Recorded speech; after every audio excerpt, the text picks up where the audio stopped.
If they wanted you to talk better about them, they should have treated you better. It's so funny when you start telling your truth that it is frowned upon. People have an issue with it. In fact, I'm going to share a story, okay? My story with my son, my oldest son. Now, when I first started doing social media, everything was good in the neighborhood, okay? My family, they was like proud of me, saying that they like the positivity and stuff like that.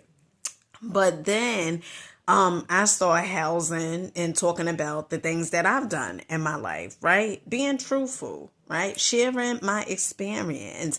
I had nothing to hide, to protect, or defend. So I was pretty much an open book. I wanted people to know exactly some of the things that I have done in my life. Some things not, my proudest moments, but I don't walk with shame or guilt.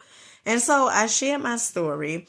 And then later on, my family, they was, upset because I started saying stuff about what occurred in the family, right? Not in major, just like family stuff, okay?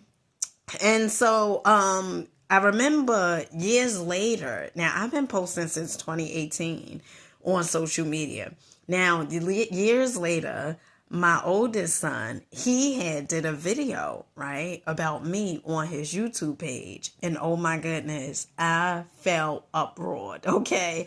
And in the video, he was saying pretty much like I kicked him out and all this other stuff. And one of the things my oldest daughter said to me, she said, well, that's his truth, okay? And then it put things into perspective. I still had a little, like a little nudge on my shoulder, but one of the things that it put things into perspective for me, because I remember when I started doing social media and how my family must have felt.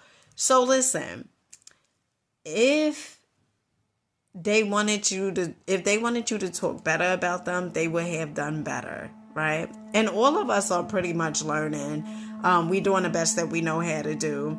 And you know what? It comes a point in time where as though you have to forgive and forgive them. Most importantly, forgive yourself. Okay. And sometimes you just gotta let bygones be bygones. No need to hold on to all of their ugliness. Okay, because as long as you hold on to it, you don't die from the snake bite. You die from the venom.